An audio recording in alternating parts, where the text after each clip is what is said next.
I have this new theory. Lay it on that me. There is no such thing as vampires. The whole vampire story was created by people who own cats that were too embarrassed to say that their own pet is always constantly biting them. That's your theory. That's my theory, and I'm sticking with it. So 2 puncture wounds on the neck, common cat thing. Well, I have two on both forearms. I have two very vampire-esque puncture wounds. Just hasn't made it to the neck yet.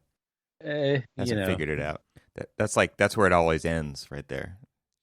yeah, When you it's bleed out, exactly. I think he was going for the wrists, but I swear, such killer instincts, huh? yeah, he makes it hard for me to love him sometimes. Not really. He doesn't. I mean, I forgive him after I throw a pillow at him. Yeah. You can just make him spend the winter outside chopping wood. Spend like 15 minutes outside in the rain. Hmm. He'd be like, all right, I got it. Yeah. I'm sorry. I know you don't think you need me to survive, cat, but Exactly. he's like a teenager, though. Yeah, see, that's why I suggested that you, get some animal for your teenage syndrome. The entitlement is real. Oh my gosh. So real. Oh, man, I've got, what is today? Date-wise? 21st. First, I have 7 more days until I have all teenagers and then a 20-year-old. Jeez. Yeah. That's ridiculous, man. Mm-hmm. It certainly is. So how do you balance that and 100% homeschooling and work from home? Like that to me is something that it's not equal across the firms that we work in. I tend to think that firm leadership who has their kids have moved on, they're college bound or living on their own or whatever, and then they're like, man, my life just got easier. How come you're not working harder, Cormac? So here's the funny thing. I understand, and the plight is very real for so many. I'm just going to say that I'm very lucky that You married a teacher? well, so the girl child, she wakes up every day like clockwork. She gets up, she takes care of the dog, she takes him outside and all that other stuff. She does what I probably should do in my life. Gets up, checks her calendar, makes sure that whether there's homework that has been assigned, that it's been done and turned in, checks to see if the class schedule is still going on, that nothing's been canceled or anything. And then she starts her day and goes on. And then the boys, they aren't bumps on a log, mostly. Yeah. They set their alarms. They wake up. The sporty one goes and works out downstairs and then eats breakfast and then gets on to class. And then the college one, does what college students typically do. It's like, my classes are at 9:00, so at 8:55 I can wake up, and once I hit enter, on my device, then I'm good. Yeah. And he does a great job in school, so whatever's working for him works. And I know that that's not always the case. And Rochelle has been working from class because they've been doing in-person classes, which is about to end as of Monday. And so she's going to go virtual, but she is going to go into her classroom and do it from there so that she can use all of her peripheries. Like, got her own little production studio. Yeah, exactly. And so that'll be kind of good for her to be able to do that until they tell her otherwise. And then, Gotcha. Then when they tell her that she can't go in, then we'll probably figure all of that stuff out. So, and then, for the most part, I'm up early, up late, working all the time. I would welcome going back to work, because the commute there and back would actually prevent me from overworking. Yeah. It kind of forces you to have a start and an end to the day. Exactly. Rather than bleeding through everything. Yeah. Yeah. I don't know. I just need I need a New Year's resolution that starts like after Thanksgiving that says stop. January 1st is not magical in that way. No. Yeah. Set your boundaries, man. Yeah. I've always had a problem. You know that. I've Mm-hmm. always had a problem with that, which I don't complain about. I mean, honestly, I'm not complaining. No, but you just see how it affects everything else, right? Because that's not where it ends. It might start there, but it doesn't end there, and it does affect other things. And I think, getting back to where we started with that and talking about how different people have different life circumstances and how easy it is to forget that.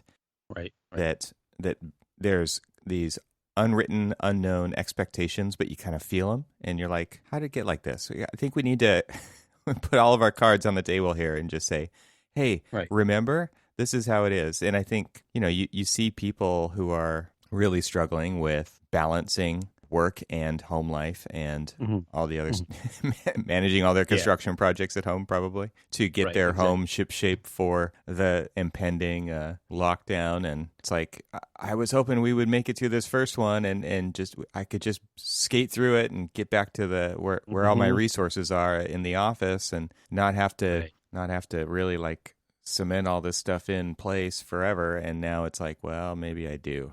But, I mean, with this, God, I hate to use the term new normal, but with this new normal, you can bleep that out.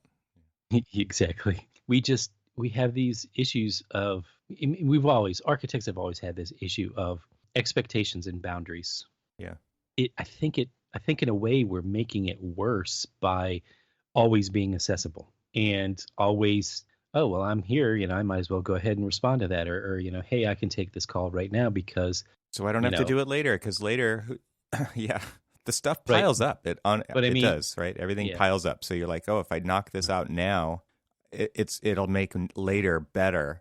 But at the same time, you're also kind of rewriting that set of expectations for other people. Are like, oh, well, if he's available now, then he should be available at 7 a.m. on Saturday morning as well when I call him. Exactly. And it's just like, wait, you shouldn't be calling me at 7 a.m. on Saturday morning because there are some limits and boundaries. I mean, my favorite thing is if my computer stays on and Zoom is up, people are like, hey, since you're on Zoom, I just wanted to run this by you real quick.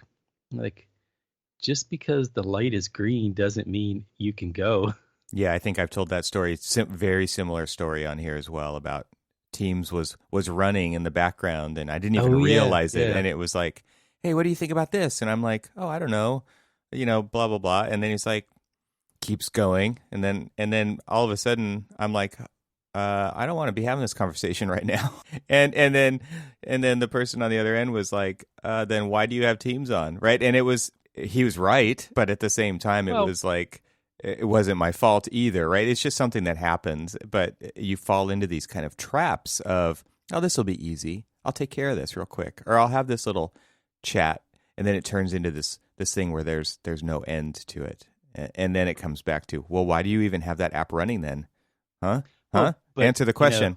But that isn't something that you have to be responsible for. I mean, they need to be just as responsible of like, okay. Oh wait, I understand. Yeah, I understand that it is like 5:55 in the afternoon, and maybe Evan is gone for the day, or he should be gone for the day. So maybe I'll save this for tomorrow. Yeah, that's something that I've gotten in the habit of doing, is just keeping lists of things I need to discuss with various people, and just adding stuff to that list. Because if it's all one list, it's really hard to keep it all organized, right? But if it's, and I use an app for this, but it's one of those things where it's like, I know I'm going to have like a weekly meeting with these people. I know I'm going to have a bi-weekly meeting with these people. And I'll just throw stuff on there as prompts for conversation rather than, crapping it out whenever it hits my brain cells. Now, I'll say that I've been guilty every once in a while of like sending off a Zoom message to somebody. Because you're thinking of it then, right? Because I'm thinking of it. But I am honestly not expecting them to respond until the next day. Now, if they respond, if we're both awake and we're both working, okay, fine. Maybe the conversation will go. But if they respond and they're like, well, maybe we can talk about this tomorrow. I'm like, absolutely. Did not mean to insinuate that we were going to talk about it now. I just wanted to let you know that this is something that I want to talk about with you. And then you have to preemptively do that. Like if you do that, you're like, oh, I'm just going to send this out now. And I will even put in the message, hey, I'm not expecting any response here. But now it's amazing how much extra cruft is attached to our communication, right? It's like, well, you could take it this way or you could take it this way. And here's what I'm expecting. And here's what I'm not expecting. And it's like, I just wanted to tell you this thing so I didn't forget it.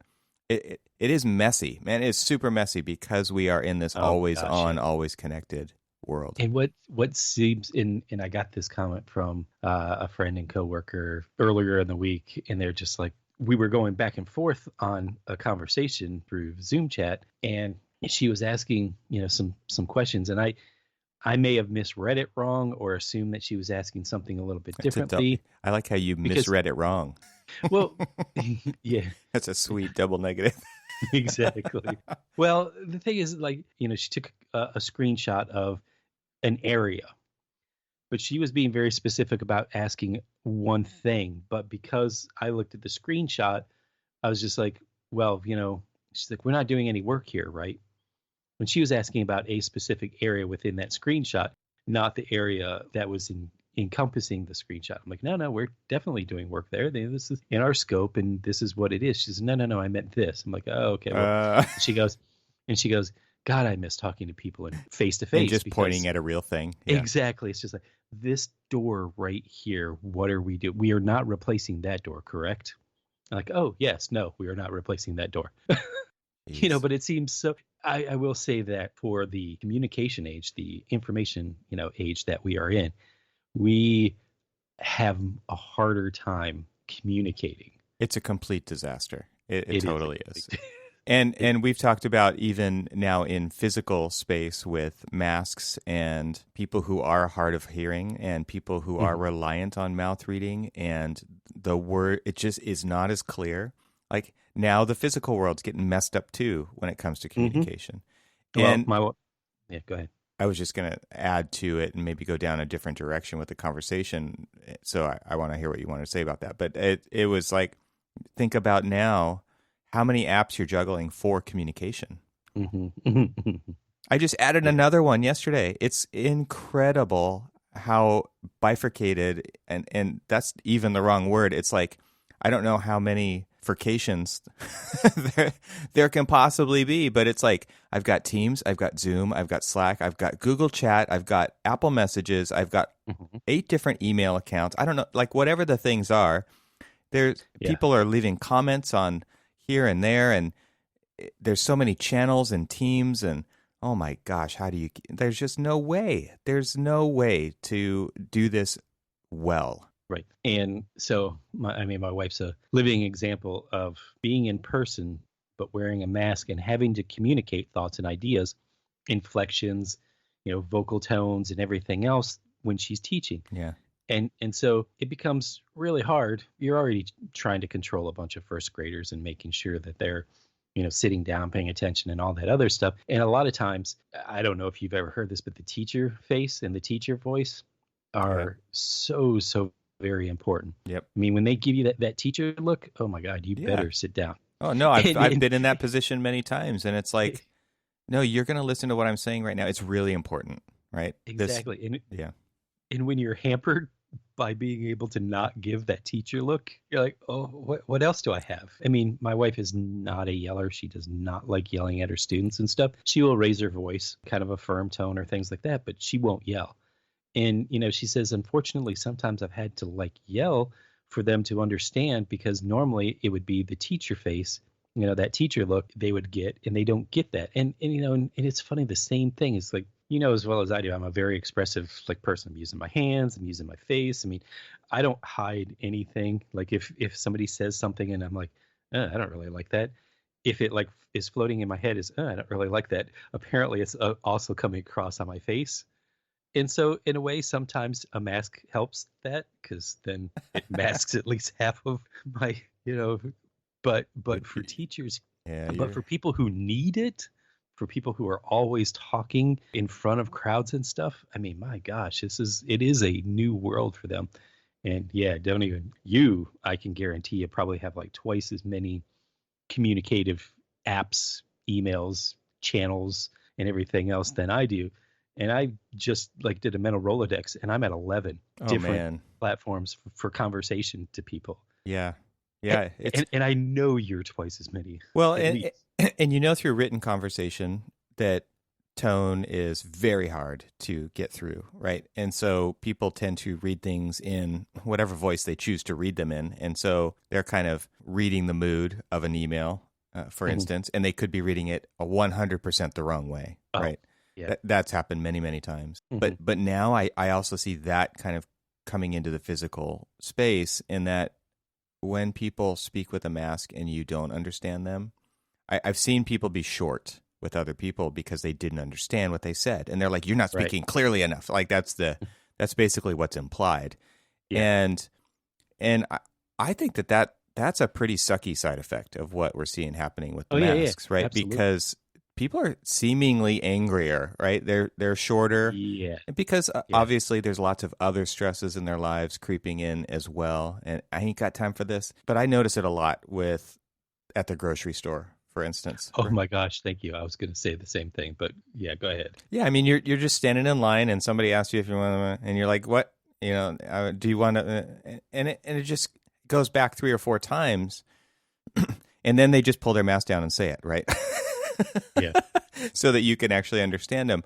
But it is real, and I think we could just really benefit from giving people the benefit of the doubt that they are trying their best to communicate. And we do have to come up with new ways of being more enunciative so that people can understand us the first time. And so I do try to go out of my way to do that. And I don't always remember to, but I try to. But it is definitely something where I notice standing in line at the bakery to get something, and somebody will say something and you're like, "What?" And then pretty soon you see it escalate. And it's like, it wasn't supposed to escalate. Like, this is not a thing, right? Yeah. Right. So I was going to use the same example. I mean, I was just in the grocery store not too long ago and happened to be in the spice, or near the spice aisle. And one of the people who was working there, and they were stocking a shelf, another person came up and they said, "Which aisle is the spices on?" But they said it masked in kind of like their normal speaking tone, which of course is going to be a little hampered. And you're in a noisy room, like it's a grocery store. Exactly. It's like sounds bouncing all over the place. And all the person did was turn around and look at them and say, "Excuse me." And then they read that as attitude. It wasn't in like a snippy tone. And so the person like yelled, "I said, where are the spices?" Oh my God. And you're like watching this happen, and you're just like, "I need to leave right now." No, I walked up and said, "Excuse me, ma'am, it's in the next aisle over." And then I made eye contact with the grocery clerk, and it was almost like I looked at him like, "Sorry for that person's attitude." And because they immediately just like huffed off. They didn't even say thank you to me. They just like huffed off. And I'm like, all right. Yeah. There's something else going on there. I'm not quite sure I actually pointed to which next aisle it was. So you got 2 choices, man. Exactly. And it was just like, oh man, come on. Just like, we're all in this together. And, that's another overuse. As much as like the new norm, we're all in this together is overused, but it is underappreciated. Yeah. And it's just like, just chill, man. I mean, of any time, which we understand everybody's stressed out. And I think that's what everybody should like wake up every day before they take that first step out the front door. Think to themselves, we're all in this together. We're all stressed out. What can I do to maybe not contribute to this excessive stress level? Yeah, it's tough. Definitely tough. I mean, that is definitely the real struggle, I think, of that these are the kinds of things that people are going to be studying in oh my God, yes. a decade. How did masks contribute to X, Y, and Z? How did stay at home contribute to X, Y, and Z? How did homeschooling contribute to X, Y, and Z? Not homeschooling like traditional homeschooling, but forced homeschooling. You start to think about the way that the psychological effects, the physical effects, like we've seen the statistics of drinking going way up, people trying to cope, the elections, the stress of that. I mean, it is a giant heap of stuff. Because you've got one that just graduated and some that are closing in, pretty closely. And I've got one that will be a few months away. And so, when I'm near or around in a socially distanced manner from some of my son's friends, I'll ask them like, hey, what are you guys planning on studying? And a couple of them are actually talking about psychology, and I'm thinking to myself, I mean, wow, what a rich time to be Yeah. going into that profession. Because Oh, I mean, the that's psychology of the pandemic good is going to foresight. be like, wow, you're going to be studying that for a long time. Yeah, it's interesting. I wanted to just briefly mention the happy hour that we had the other night, and something that we almost got to, but I never got to bring it up. And I thought it was really cool how Bob from Life of an Architect brought up the question about, the whole thesis around if it doesn't get built, it doesn't count. Something that I started to think about, and what you just said triggered this thought back into my head, kind of having some foresight into what field to go into and how rich it's going to actually be, good or bad. I mean, it doesn't really matter, right? But thinking about architecture in that sense, and how, because of everybody being remote, people building less facilities, hopefully reusing more facilities, there's this huge shift, like Bob was even saying, about UI and UX. Architects kind of being interested in user experience and user interface kind of stuff. And I think there's going to be an amazing shift from the physical to the virtual in design space. And because it can psychologically affect people in real ways, right? Like we've seen the movies before where, people are like Avatar, right? They're living vicariously through these digital constructs. And if you've ever been in VR, you know that it's kind of disappointing to come back out of VR. Because in VR, it can be whatever you want it to be. It can be whatever has been designed either by you or for you.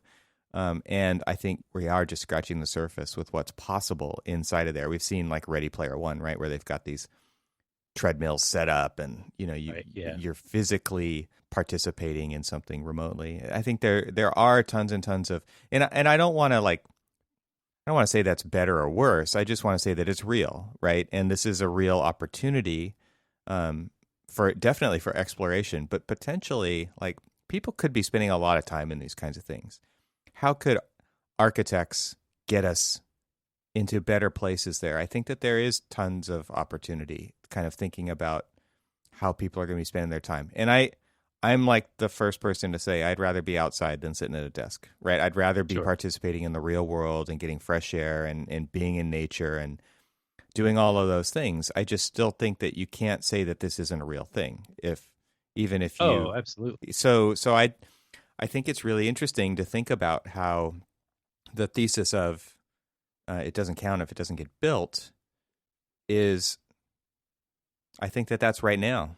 I think that that's the past. I don't think necessarily that that's the future. And I think that might be an interesting topic to talk about sometime. But I just bring all that up because I think we did have some interesting conversation in our happy hour. and there was definitely some cool prompts in there. So you guys, we'll put a link to that in the show notes so you can check it out, that we had last week. It was pretty fun to hang out with Andrew and Bob from Life of an Architect. Totally.